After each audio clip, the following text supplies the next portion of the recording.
안녕하세요, 청취자 여러분. 오늘 우리가 깊이 파고들 주제는 RS캐피탈, 티커 심볼 ARCC입니다. 네, 무려 9.6%에 달하는 배당 수익률. 이거 정말 눈길이 확 가죠. 그렇죠. 상당히 높죠. 이게 단순히 그냥 높은 숫자인지 아니면 진짜 매력적인 투자 기회일지 어쩌면 그 뒤에 다른 이야기가 있을지 오늘 한번 제대로 파헤쳐 보겠습니다. 네, 반갑습니다.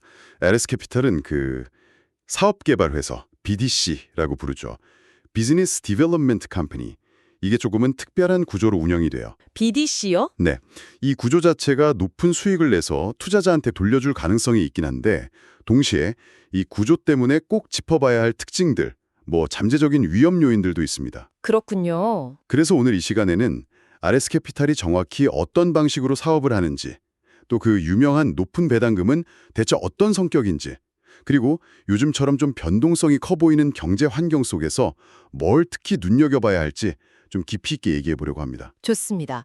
그럼 가장 기본적인 질문부터 시작해보죠. RS캐피탈, 정확히 어떤 회사인가요? 사업개발회사, BDC라고 하셨는데 조금 더 쉽게 풀어주실 수 있을까요? 물론입니다. 가장 핵심은 이거예요. 주로 중견기업 아니면 좀 규모가 있는 중소기업들한테 맞춤형 자금을 제공하는 겁니다. 맞춤형 자금이요? 네, 이런 기업들이 때로는 은행 대출 문턱이 높거나 아니면 주식이나 회사채 발행 같은 거 있잖아요.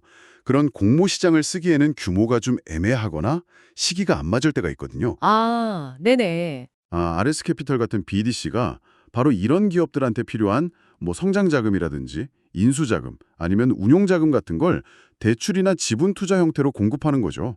일종의 좀 특화된 금융 파트너라고 보시면 돼요. 아, 그냥 돈만 빌려주는 게 아니라 파트너 역할까지 한다는 말씀이시네요.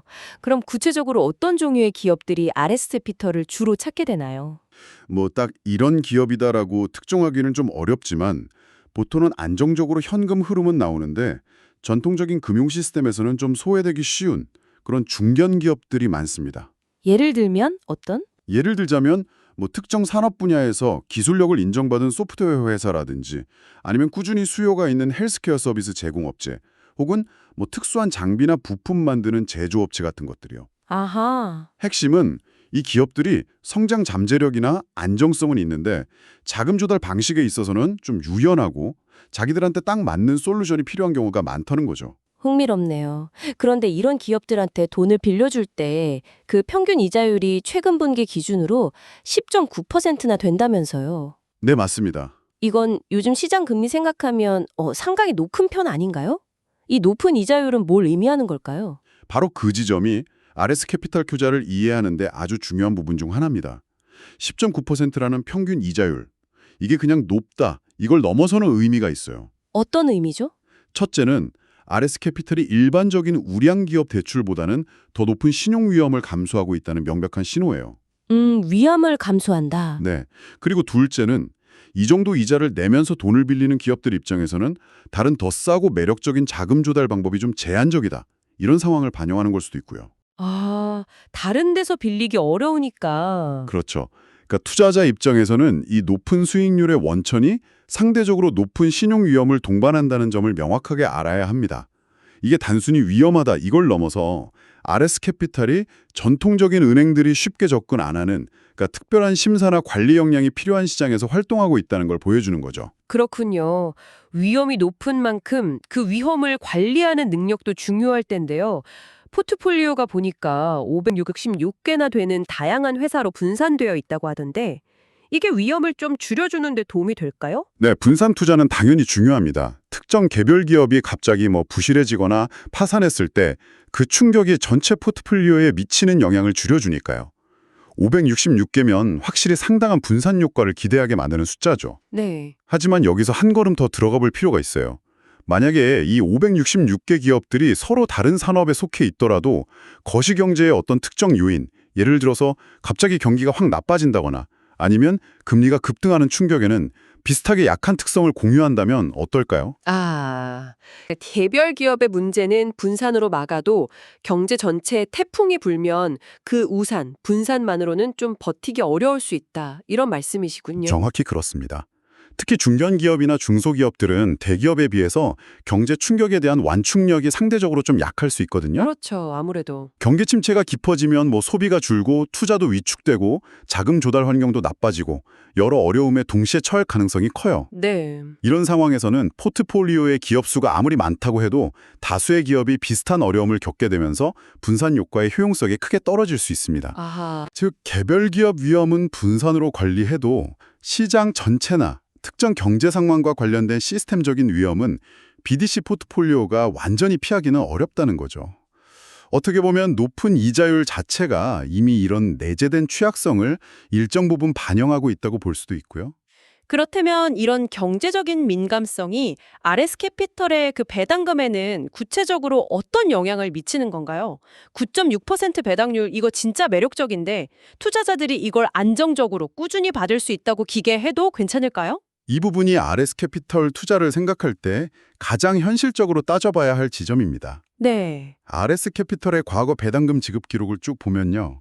우리가 흔히 말하는 배당 귀족이나 배당 킹 같은 기업들하고는 패턴이 상당히 달라요. 배당 귀족이나 배당킹이요? 네, 수십 년 동안 매년 꾸준히 배당금을 늘려온 그런 기업들이잖아요.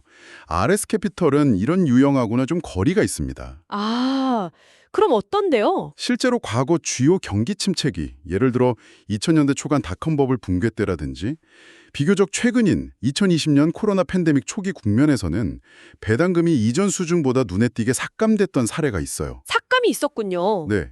특히 코로나19로 인한 경기 위축 기간이 역사적으로 보면 굉장히 짧았잖아요. 그런데도 배당금에 영향을 줬다는 점은 이 회사의 수익과 배당 정책이 경기 상황에 얼마나 민감하게 반응하는지를 보여주는 단적인 예죠. 자세히 보니까 꼭 그렇게 심각한 경기 침체기가 아니더라도 배당금 지급액이 분기별로 조금씩 변동하는 모습도 보이네요. 맞습니다. 그럼 매 분기마다 딱 예측 가능한 고정된 금액의 배당금을 기대하기는 어렵다. 이런 의미로 받아들여야겠군요. 투자자 입장에선 좀 실망스러울 수도 있겠는데요. 그럴 수 있습니다. 그런데요, 이런 배당금의 변동성이 반드시 RS 캐피탈 경영진이 모독력이 부족하다거나 회사가 잘못 운영되고 있다는 증거는 아니에요. 아, 그런 건 아니다. 네, 오히려 반대로 RS 캐피탈은 BDC 산업 내에서는 상당히 경험도 많고 잘 운영되는 회사 중 하나로 꾸준히 평가받아 왔습니다. 예를 들어서 2008년 금융위기 같은 아주 어려운 시기에는 오히려 재무적으로 약해진 경쟁 BDC들을 성공적으로 인수합병하면서 시장 내 지배력을 강화하고 규모의 경제를 실현하는 모습도 보여줬거든요. 운영은 잘하는데 배당금이 변동적이다. 그럼 이건 결국 RS 캐피털이라는 개별 회사의 문제라기보다는 BDC라는 사업 모델 자체가 가진 좀 본질적인 특성 때문이다 이렇게 봐야 할까요? 아, 정확한 지적이십니다. 핵심이 바로 거기에 있어요. 네. RS 캐피털의 사업 모델, 그러니까 상대적으로 신용위험이 높은 중견 중소기업에 대출이나 투자를 하고 여기서 나오는 높은 이자 수익이나 자본이득을 주된 수입원으로 삼는 구조. 이 자체가 본질적으로 경기 순환에 민감할 수밖에 없습니다. 경기를 탄다는 거군요. 그렇죠. 투자 대상 기업들의 실적이 경기에 따라 변동하고 때로는 예상치 못한 부실이 생길 수도 있고 또 새로운 투자 기회를 찾는 환경 역시 경제 상황에 크게 좌우되니까요. 네. 따라서 여기서 나오는 이익, 그리고 그 이익을 바탕으로 주주에게 나눠주는 배당금 역시 일정 수준의 변동성을 가질 수밖에 없다는 사실을 투자자는 반드시 받아들여야 합니다. 만약에 투자의 최우선순위가 분기별 현금 흐름의 안정성과 예측 가능성이라면 글쎄요, RS 캐피털은 이상적인 선택지가 아닐 가능성이 높습니다. 게 좋을까요? 특히 최근에 연준이 경제 연착륙을 좀 지원하려고 금리를 인하하려는 움직임을 보이잖아요. 이런 거시적인 변화는 어떻게 봐야 할까요? 금리 인하는 보통 기업들 자금 조달 비용을 낮춰주니까 좋은 거 아닌가요? 그 부분이 바로 현재 상황 분석을 좀 복잡하게 만드는 요인입니다. 연준의 금리 인하 시도, 이게 표면적으로는 경기 부양을 목표로 하죠. 그렇죠. 만약 이 정책이 성공해서 경제가 큰 침체 없이 안정되거나 완만하게 성장세를 회복한다면 BDC들한테는 꽤 긍정적인 영업 환경이 만들어질 수 있어요. 차입 비용도 낮아지고 투자 기업들 재무 상태로 개선될 여지가 생기니까요. 좋은 시나리오네요. 하지만 만약에 금리 인하가 임박한 경기 침체를 막지 못한다면 혹은 금리 인하 자체가 이미 심각한 경제 둔화를 예고하는 신호라면 그때는 상황이 정반대가 됩니다. 아, 앞서 계속 강조했듯이 경기 침체는 BDC들에게 가장 어려운 시기 중 하나거든요.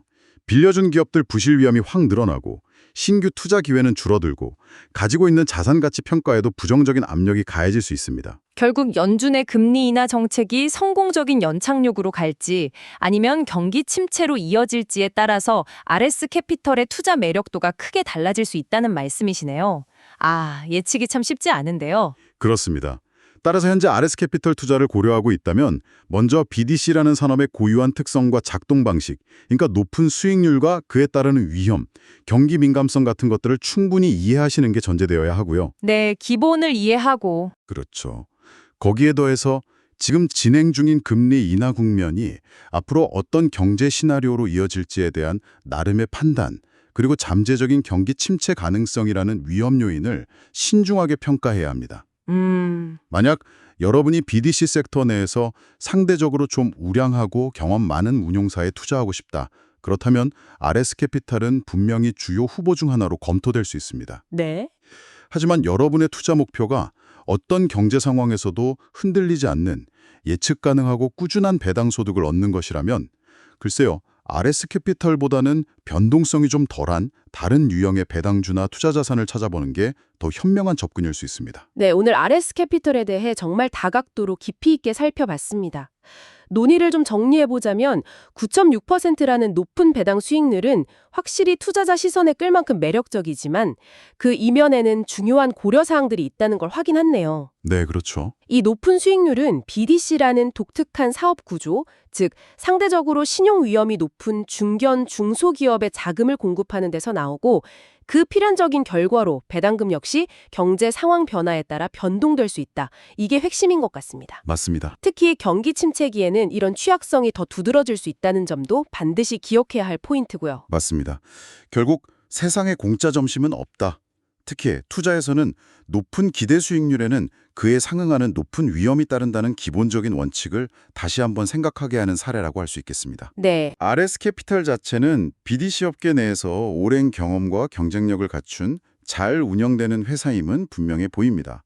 하지만 이 회사에 대한 투자 결정은 결국 여러분 각자가 추구하는 투자 목표가 무엇인지, 그리고 어느 정도 수준의 변동성과 위험을 기꺼이 감수할 수 있는지에 대한 솔직한 자기 평가에 따라 내려져야 할 겁니다. 오늘 저희가 나눈 이야기를 바탕으로 청취자 여러분께서는 스스로에게 이런 질문을 던져보시면 어떨까 합니다. 나는 높은 배당 수익률을 얻는 대가로 어느 정도 수준의 배당금 변동성을 감내할 준비가 되어 있는가?